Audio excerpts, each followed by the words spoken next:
Welcome to the first video edition of Preps Today with John Millea. I'm Jim Suhan. I'm the one in the green shirt. John Millea is the one in the dark shirt, and he's got his own backdrop. How about that? Pretty cool. He's much more professional than I am. We want to let you know we're coming from the Aquarius Home Services Studios, and we want to once again thank Jody Stay, Pizza Barn in Princeton. She's been a supporter of this program for a long time. We love Jody. We love the Pizza Barn. We will be getting up there this summer to say hello. And thanks for listening to TalkToWork.com. We do appreciate it. John, where do you want to start today? Yeah, Jim, I am rested and ready. Let's go with that as our first item. I was on vacation last week. We didn't have a show. I was in the San Francisco area. My wife and I flew out there, spent a week visiting kids and grandkids. We had received an urgent plea from our oldest son asking, can you guys come out here while your kindergartner is on spring break? And so he and his wife could go to work. We're happy to do that. So we have a 5-year-old in kindergarten, and he has a 3-year-old sister. She stayed home from preschool to basically run Grandpa and Grandma ragged, and it was the best week of our lives. I've never watched so much Bluey, so much Peppa Pig, and I was unaware of a program called the Wild Kratts, Kratts. Anybody with little kids, I bet, knows the Wild Kratts. It's a really cool, educational, nature-type show. I've seen my share of Wild Kratts. And we have 2 sons. They both live out in Northern California, 2 hours apart. And Sacramento's kind of in the middle of that 2-hour drive. And I was kind of intrigued. We took a day and went with the grandkids and our son and drove to our other son's house in a small town called Oroville. And we're going through Sacramento. And if the Sacramento A's, although they're not the Sacramento A's, they're just the A's, had they had a home game, we might have looked into that, but they didn't. So, but now I know where the ballpark is. I got it up on my map as we were driving through. We had a great time out there. I want to give a big shout out to Delta Airlines. That's how we normally fly. Early flights both ways, landing ahead of time, great Service. Just everything was perfect. We watched Game 1, Timberwolves Lakers on the plane Saturday night. We felt pretty fancy watching live sports on our seat backs.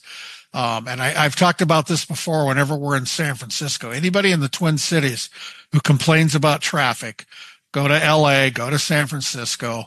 It's just a crapshoot. If, we land at the San Francisco airport, which is in the middle of everything, and pick up a rental car. If we can get to our oldest son's house, he lives in the Napa Valley.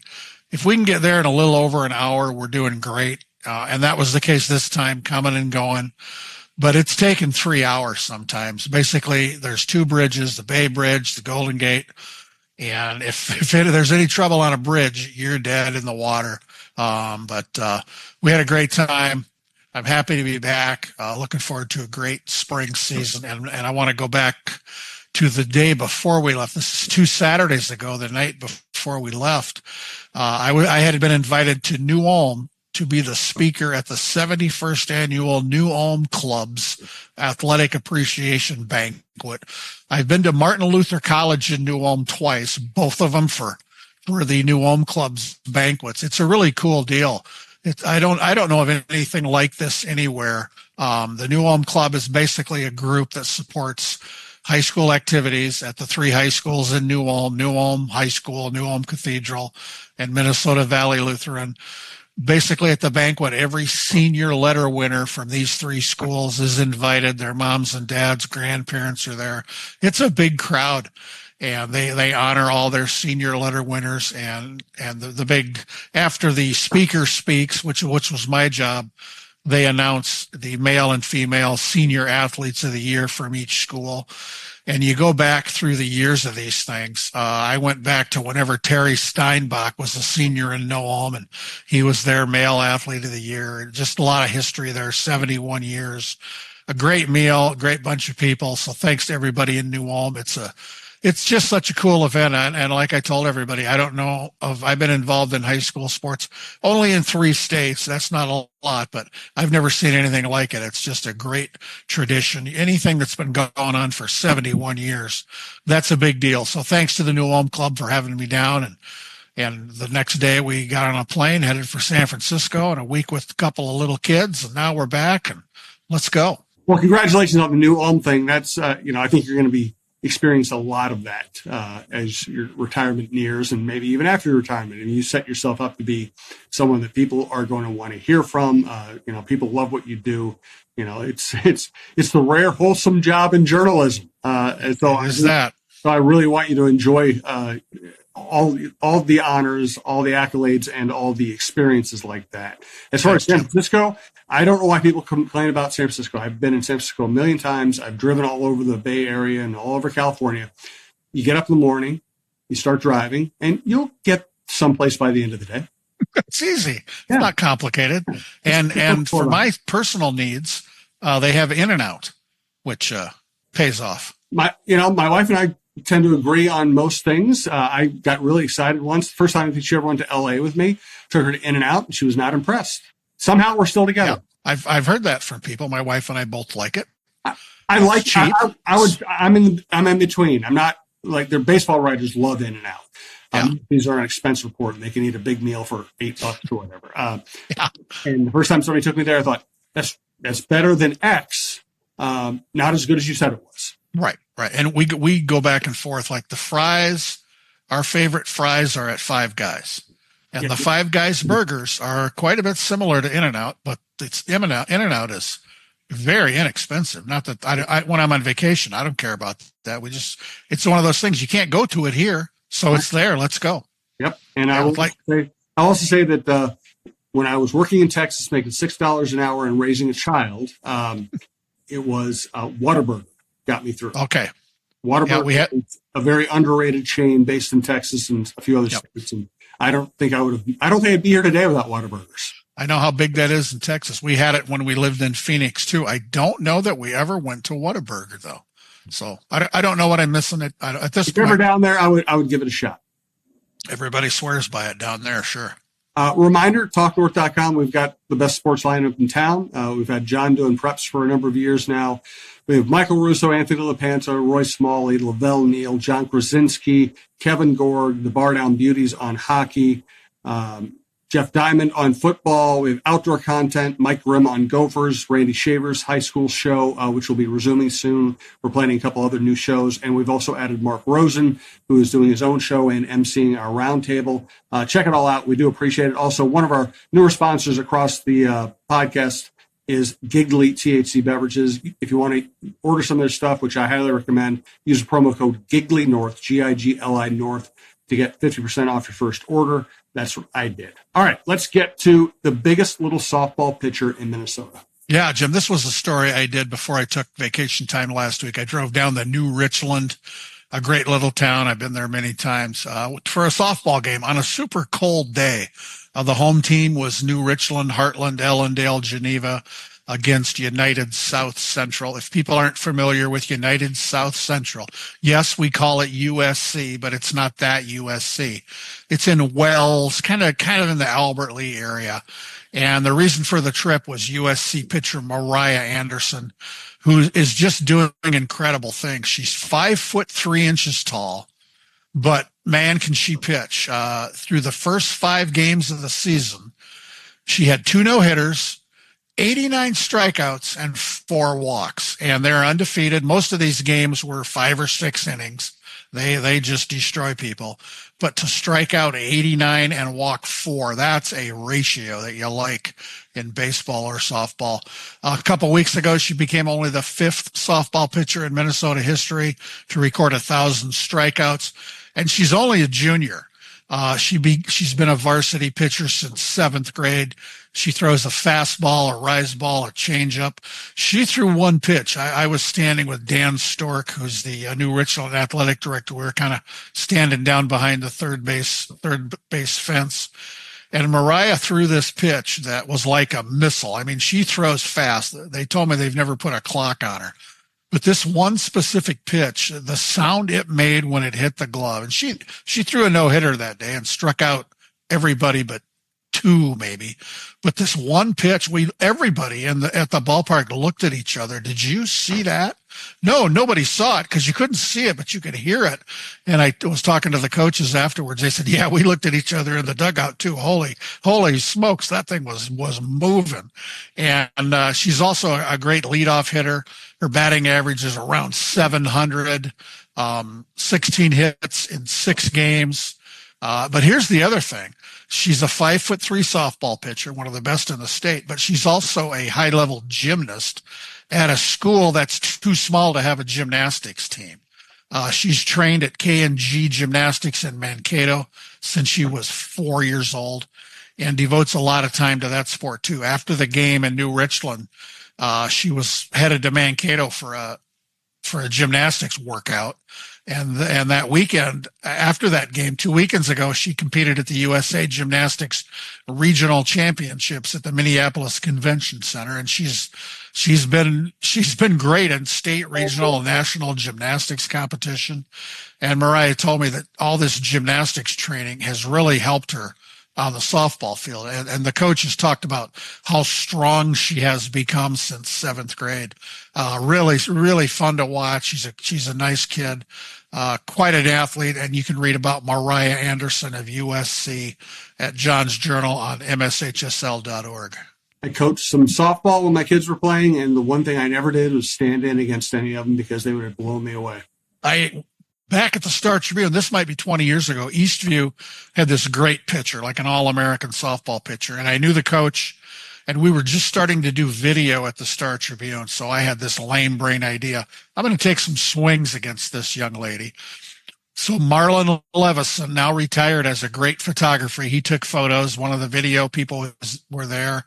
And they had just played a game. And I said to the coach, you sure you want me to do this? She just pitched the whole game. He said, this won't take long, number one, and she can throw all day. And boy, and I just said, the catcher was there. I said, just throw me fastballs. I managed to hit one that didn't leave the infield. I got the bat on it.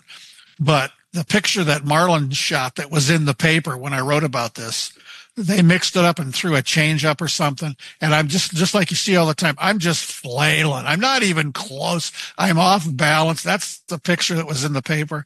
And the catcher's giggling behind me. She said, I knew you didn't want to see that pitch, but we thought it might be fun. And it was. It's amazing. And they're right now in high school softball, the pitching rubber is 43 feet from home plate. And these kids take a big stride, and you're maybe 36 feet by the time they let go of the ball.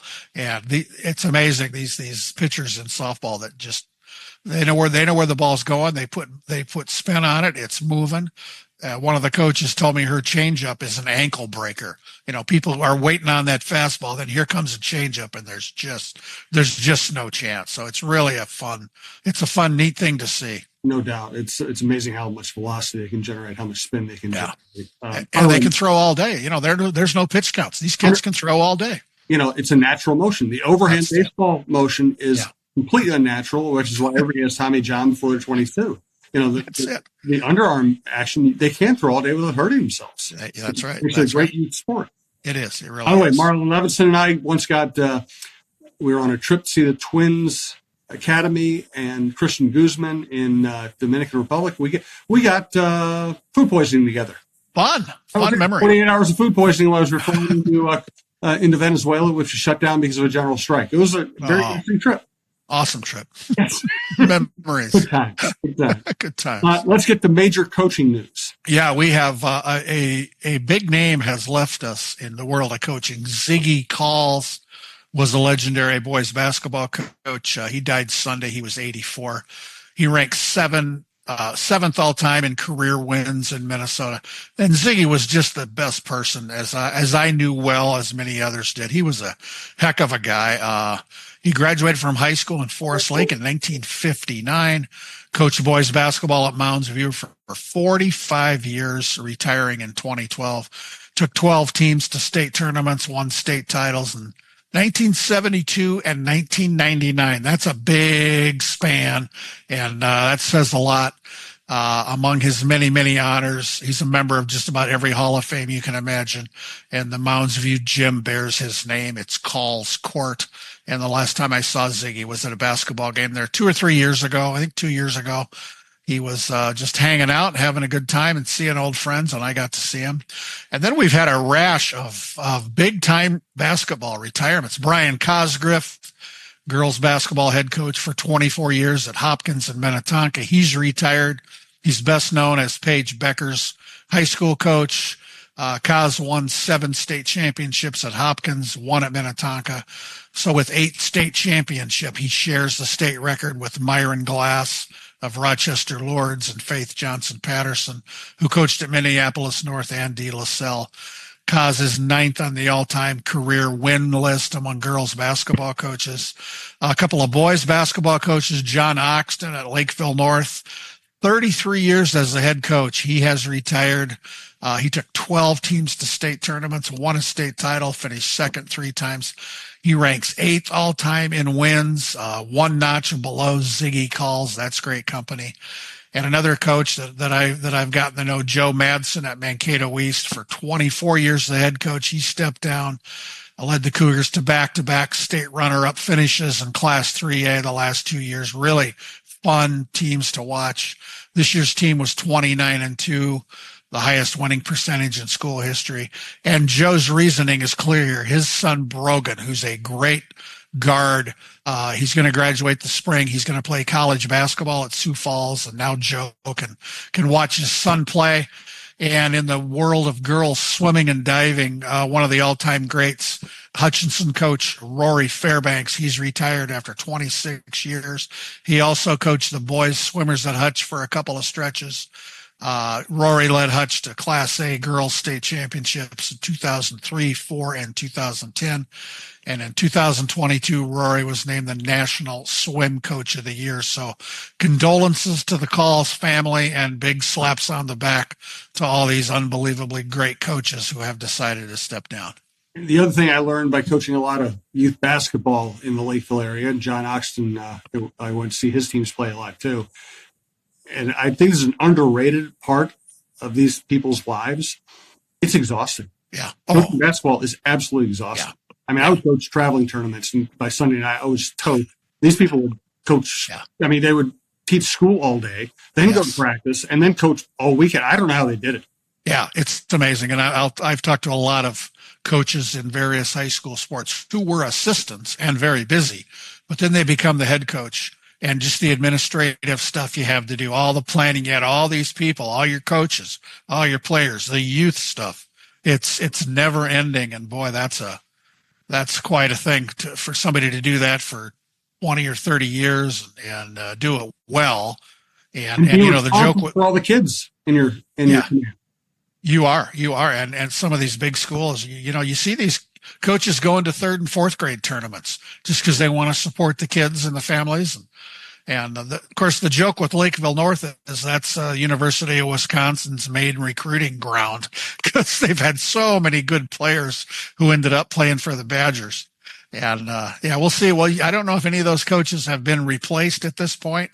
I haven't heard, but big shoes to fill all the way around. No doubt about it. All right, let's thank Jody Stay and the Pizza Barn in Princeton. Yeah, let's talk about the pizza of the month for April, the sensational seafood scampi. It's got all the good stuff you expect from the Pizza Barn, their homemade crust, their homemade garlic butter, shrimp, scallops, and crab, mozzarella, Parmesan. They top it with their own pizza topper. Get that for dine-in, carry-out, delivery, or take and bake, like everything on the expansive menu at the Pizza Barn. Don't forget about the Pizza Barn's lunch buffet Monday through Friday from 11:30 to 1:30. Just so many choices every day. It changes all the time. You never know when you walk in there, you're going to see something you love. So thanks to our friend Jody Stay and everybody at the Pizza Barn in downtown Princeton for more than 42 years of service to the community and the area. They go to the Pizza Barn. You know, we're getting to summer here. People are going to be going north. It's right off 169 in downtown Princeton, easy to find, and you'll have a great meal. No doubt about it. Thank you, Jody. Let's wrap up today's show with 2 of our set pieces. Let us first thank a ref. Yeah, we had some history last weekend, Friday and Saturday. For the first time, a crew of 3 female umpires worked a softball tournament. This was in Grand Rapids, involving varsity and JV teams from Grand Rapids, Bemidji, and Hermantown. Congrats to those umpires, Heidi Claremont, Ann Campbell, and Gretchen Hyink, for doing so much for others. I don't keep track of these things. I know Ann Campbell very well. She's the former athletic director at Grand Rapids. She sent me this note with a picture of them. I've put it on social media. We don't keep records like this, but when Ann says this is the first, it's a first. So that's really cool. And I put it on the MSHSL Facebook page, and the comments are great.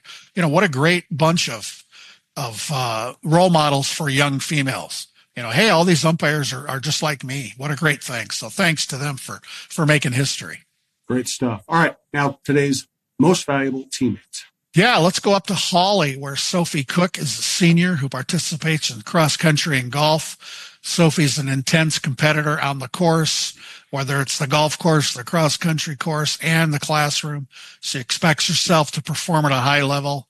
This, however, does not impact how she motivates and bonds with her teammates to make practices and meets enjoyable and rewarding experiences.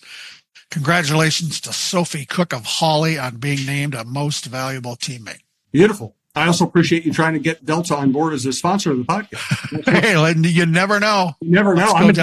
I'm a Diamond Medallion member. Oh, okay. That's when you get placed for Delta to advertise. That's right. Delta, did you hear that? Diamond Medallion. Just pretty good. Yeah. It was good. I want to make one more point. I'm wearing my one of my several Electric Light Orchestra T-shirts. I just threw something on.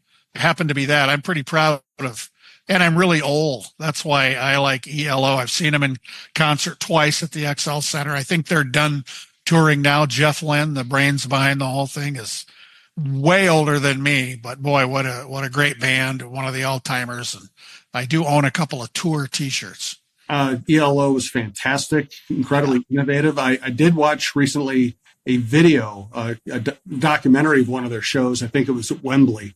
Fantastic stuff. And of course, he's a member of the Traveling Wilburys. There are no bad Wilburys.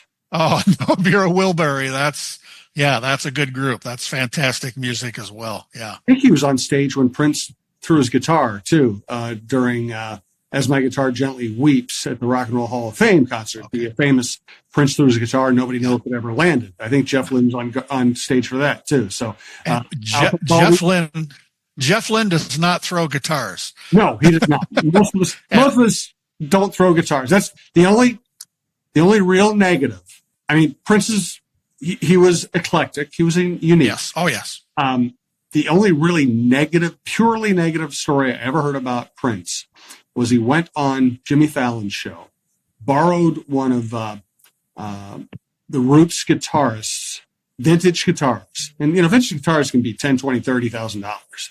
Yeah. They're irreplaceable. There's stuff that was made in 1958 and you can't, you're never going to see anything like that again.